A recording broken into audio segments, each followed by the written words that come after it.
Supreme court ने TV channels पर चल रही डिबेट्स को लेकर बड़ी ऑब्जर्वेशन जो है वो ये दी है कि टीवी चैनल्स पे जो डिबेट्स हो रही हैं, टीवी चैनल एक मुख्य माध्यम है नफरत भरी भाषण फैलाने के लिए, नफरत भरी चर्चाएं करने के लिए, और साथ ही में सरकार को लेकर भी ये निशाना साधा है कि सरकार आखिर गूंगी गवाह बनकर आखिर क्यों बैठी है जब टीवी चैनल्स के माध्यम से इस तरीके से नफरत फैलाई जा रही है। ये कहा गया कि सरकार इसे छोटा मोटा मसला समझकर क्यों बैठी हुई है। कई सारी पिटीशन जो सुप्रीम कोर्ट में पहुंची वो इन्हीं मामलों पे थी कि जो टीवी चैनल्स पर डिबेट्स हो रही हैं उसमें किस तरीके से नफरत भरी स्पीचेस जो है हो रही हैं और डिबेट्स के जरिए किस तरीके से अलग अलग समुदायों के खिलाफ नफरत फैलाई जा रही है। उन्हीं पिटीशंस पर सुनवाई करते हुए सुप्रीम कोर्ट ने ये तक कहा है कि हालांकि सुप्रीम कोर्ट कानून नहीं बना सकता, लेकिन जिस तरीके से विशाखा के मामले में गाइडलाइंस ले डाउन की थी उसी तरीके से इन मामलों में भी गाइडलाइंस ले डाउन कर सकता है सुप्रीम कोर्ट। यानी कि डिसाइड किया जा सकता है कि क्या चीजें अलाउ की जाएंगी, क्या मैकेनिज्म अलाउ किया जाएगा डिबेट्स का और क्या अलाउ नहीं किया जाएगा। ये पॉइंट आउट करते हुए कि हेट स्पीच अलग अलग तरीके से किया जा सकता है। एक तरीका ये भी है कि आप किसी समुदाय का मजाक उड़ाएं, आप उस समुदाय की जो रिचुअल्स हैं उनका मजाक उड़ाएं, या फिर ये कहा कि जो विजुअल मीडिया है यानी कि टीवी चैनल्स के जरिए आप ये सब कुछ देख पा रहे हैं, सुन पा रहे हैं, ये इस तरीके का माध्यम है जिसके जरिए अगर हेट स्पीच फैलाई जाती है तो उसका भयंकर इम्पैक्ट जो है वो सोसाइटी पर हो सकता है। एक बेंच जस्टिस के.एम. जोसेफ और जस्टिस ऋषिकेश रॉय का इन मामलों को सुन रहा था और ये कहा कि इन डिबेट्स को रेगुलेट करने तक की नौबत भी आ सकती है। साथ ही में केंद्र सरकार को ये कहा गया कि क्या वो इसके बारे में कोई कानून बनाने के बारे में सोच रहे हैं। इसके साथ ही में बेंच ने ये भी कहा कि नफरत से टीआरपी आती है, टीआरपी से मुनाफा आता है। यही कारण लगता है जिस वजह से जो हेट स्पीचेस हैं वो आपको टीवी चैनल्स पर देखने को मिल रही हैं। गाइडलाइंस ले डाउन करने की भी बात की गई और ये कहा गया हमारे माइंड में अभी तक ये है कि कभी भी अगर आप कोई इंटरव्यू करते हैं तो उसकी मेथोडोलॉजी क्या होनी चाहिए, तरीकेकार क्या होना चाहिए, उसके बारे में गाइडलाइंस ले डाउन की जा सकती हैं। मेथोडोलॉजी ये हो सकती है कि एंकर क्या रोल अदा करेगा। अगर एक एंकर है जो होस्ट कर रहा है किसी भी टीवी डिबेट को, अलग अलग पक्षों के लोगों को बुलाकर रखा है, अलग अलग समुदायों के रिप्रेजेंटेटिव्स को बुलाकर रखा है, तो एंकर सवाल किस तरीके से पूछेगा ये मेंशन किया गया है। ऑब्जर्वेशन दी गई कि अगर एंकर ही सारा टाइम डिबेट का ले लेगा और क्वेश्चन इतना लंबा होगा कि जवाब देने वालों को जवाब देने का मौका ही नहीं मिलेगा, या फिर जो मौका आप जवाब देने वालों को देते भी हैं उस पर भी आप किसी एक रोग की तरह उनको जवाब देने ही नहीं देते और उनके जवाब को लेकर भी आप इस तरीके से अपनी भाषा शैली का इस्तेमाल करते हैं जिससे ऐसा लगे ही नहीं कि वो जवाब दे पा रहे हो, तो उसको लेकर भी जो है गाइडलाइंस ले डाउन की जा सकती हैं। ये कहा गया कि आपको फेयर होना पड़ेगा, सबको एक तरीके से ट्रीट करना पड़ेगा और हम इस चीज में इंटरेस्टेड हैं कि हेट स्पीच को रोकने के लिए कॉम्पिटेंट लेजिस्लेटर क्या कर रहा है, यानी कि केंद्र सरकार क्या कर रही है, क्या कानून बना रही है, क्या इस बारे में सोच विचार कर रही है। बेंच जो है वो कई सारी पिटीशन सुन रहा था इन्हीं हेट स्पीच के मामलों में, जिसको लेकर उन्होंने कहा कि जो सेंटर है वो आखिर क्या स्टेप्स ले रहा है इन हेट स्पीचेस को रोकने के लिए। जस्टिस जोसेफ ने ये कहा कि जब तक तो कोई इंस्टीट्यूशनल मैकेनिज्म तैयार नहीं किया जाता तब तक इस चीज पर रोक नहीं लगेगी। क्या किया जा सकता है, सरकार को इस बारे में सोचना होगा, कंसिडर करना होगा कि जिस तरीके से विशाखा में गाइडलाइंस ले डाउन की गई थी,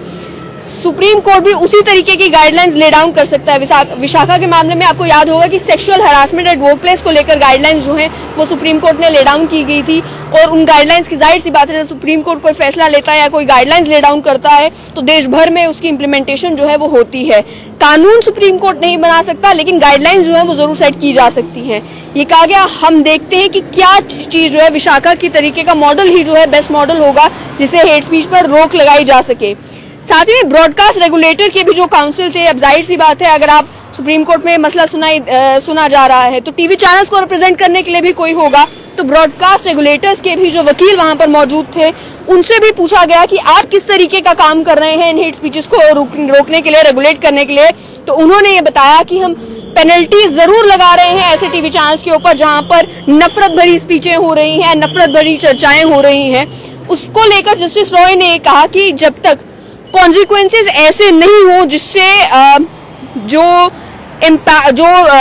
जो गलती कर रहा है या जो ऐसे हेट स्पीच कर रहा है उसके ऊपर एक सिग्निफिकेंट इम्पैक्ट पड़ेगा, तब तक ये चीजें कैसे रुकेंगी। उन्होंने कहा कि आप पेनल्टी तो जरूर चार्ज कर रहे हैं, लेकिन 4000 ऑर्डर्स अब तक आप पास कर चुके हैं। आप बताएं उन 4000 ऑर्डर्स की इम्प्लीमेंटेशन कहाँ हुई है। उसके साथ साथ में ये भी पॉइंट आउट किया जस्टिस रॉय ने कि नफरत की वजह से टीआरपी मिलती है, टीआरपी की वजह से मुनाफा मिलता है, और उस मुनाफे के ऊपर अगर आप पेनल्टी लगाते भी हैं और पेनल्टी जो अमाउंट बिल्कुल छोटी सी है, उससे उनकी जेब पे उनकी जेब पर एक होल जितना यानी कि एक छेद जितना असर भी नहीं पड़ता। यानी कि नफरत फैलाकर वो जितनी टीआरपी कमा रहे हैं, जितना मुनाफा कमा रहे हैं, उसके ऊपर अगर आप पेनल्टी लगाते भी हैं तो उससे उनकी जेबों पर कोई खास फर्क नहीं पड़ता। तो ऐसे में आपके पेनल्टीज के ऑर्डर से फर्क क्या पड़ेगा। जस्टिस जोसेफ ने कहा कि इंपॉर्टेंट पॉइंट यह है कि हमारा देश किस ओर जा रहा है। अगर हेट स्पीच को इसी तरीके से बढ़ावा दिया जाएगा तो देश किस ओर जाएगा, क्योंकि प्रेस की उन्होंने कहा कि सरकार कोई भी हो सकती है, पॉलिटिकल पार्टीज आएंगी और जाएंगी, लेकिन जो प्रेस है वो एक इम्पोर्टेंट इंस्टीट्यूशन है देश के लिए, और इंडिपेंडेंट और टोटली फ्री प्रेस के बगैर जो है कोई भी देश आगे नहीं बढ़ सकता। इसके साथ साथ मैं भी कहा कि फ्रीडम होना भी जरूरी है, आजादी होनी चाहिए मीडिया की, लेकिन वही सरकार को आगे आकर एक एडवर्सरियल स्टैंड नहीं, यानी कि ये नहीं कि आप बिल्कुल कदगने लगा दें मीडिया के ऊपर, लेकिन असिस्टेंस का काम करना चाहिए कि आप मदद करें मीडिया की कि मीडिया जो है इंडिपेंडेंटली फंक्शन कर सके। सरकार को इस मामले में दिक्कत क्या है और इसे एक छोटा मैटर क्यों कंसिडर किया जा रहा है। केंद्र सरकार की जो वकील वहां पर रिप्रेजेंट कर रहे थे उनसे भी पूछा गया कि आपका स्टैंड क्या है, क्या आपने कोई काउंटर एफिडेविट फाइल की, गवर्नमेंट ऑफ इंडिया का स्टैंड इस मामले में क्या है। गवर्नमेंट ऑफ इंडिया एक गूंगी गवाह बनकर क्यों बैठी है जब इतना कुछ जो है वो टीवी चैनल्स पर हो रहा है। साथ ही में काउंसिल ने यह भी कहा कि सरकार इस मामले को जो है गंभीरता के साथ ले रही है। उन्होंने पॉइंट आउट किया कि सुप्रीम कोर्ट ने पहले भी स्टेट से जो है इन्फॉर्मेशन कलेक्ट करने के लिए कहा था कि पहले जो सुप्रीम कोर्ट इस मामले में गाइडलाइंस दे चुके हैं उसको इम्प्लीमेंटेशन किस हद तक हुई है, और अभी तक केवल 14 स्टेट्स ने जो है उस मामले में रिस्पांस दिया है। कोर्ट ने सरकार को यह भी कहा कि 2 हफ्ते के अंदर अंदर आप अपना रिस्पांस सबमिट करें कि क्या इन्फॉर्मेशन आप कलेक्ट कर चुके हैं, और क्लियरली इंडिकेट करें कि जो लॉ कमीशन ऑफ इंडिया की रिकमेंडेशंस है क्या उन्हें इम्प्लीमेंट किया जा रहा है या नहीं, और क्या सरकार इसके बारे में कोई कानून बनाने के बारे में सोच रही है या नहीं सोच रही, क्या रिकमेंडेशंस देने के बारे में सरकार सोच रही है या नहीं सोच रही। वहीं एडवोकेट अश्विनी उपाध्याय जो एक पिटिशनर थे इस मामले में, उन्होंने कोर्ट से ये गुजारिश की कि आप प्रेस काउंसिल को भी एक नोटिस जारी करें, अगर वो हेट स्पीच को जो रिटन मीडिया है उसके माध्यम में भी अगर जानना चाहते हैं कि उसमें कितनी हेट स्पीचेस हो रही हैं, तो उसको लेकर भी जस्टिस जोसेफ ने कहा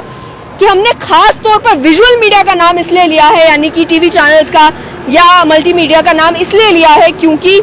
चीफ मीडियम जो हेट स्पीच का है वो विजुअल मीडिया ही है। यानी कि सबसे ज्यादा हेट स्पीच अगर कहीं पर फैलाई जा रही है वो विजुअल मीडिया में फैलाई जा रही है। रिटन को लेकर ऑब्जर्वेशन ये थी जस्टिस जोसेफ की कि अगर किसी अखबार में कोई कुछ लिखता भी है तो उसे पढ़ता कोई नहीं है, किसी के पास टाइम नहीं है उसे पढ़ने का, लेकिन विजुअल मीडिया में ये ताकत है जिसकी वजह से अगर वो हेट स्पीच करते हैं तो उसके गंभीर इम्पैक्ट जो है वो सोसाइटी के ऊपर हो सकते हैं। डिफरेंस इसमें बहुत ज्यादा क्लियर है, और प्रिंट और विजुअल मीडिया की वजह से एक डेवास्टेटिंग इफेक्ट जो है वो सोसाइटी के ऊपर पड़ सकता है। तो पिटिशंस ऑलरेडी सुप्रीम कोर्ट में पहुंच चुकी है। केंद्र सरकार से सवाल किए गए हैं कि वो क्या जो टीवी चैनल्स के ऊपर ये हेट स्पीचेस हो रही हैं इन डिबेट्स को लेकर कोई कानून बनाने के बारे में सोच रहे हैं या नहीं सोच रहे हैं। लेकिन वहीं सुप्रीम कोर्ट ने ये भी इंडिकेशन दी है कि अगर सरकार कोई कानून बनाने के बारे में नहीं सोचती तो विशाखा के तर्ज पर जो है गाइडलाइंस ले डाउन की जा सकती हैं, जिससे टीवी चैनल्स के ऊपर ये जो नफरत भरी स्पीचेस हो रही हैं, जो नफरत भरी डिबेट्स हो रही हैं, उनके ऊपर रोक लगाई जा सके।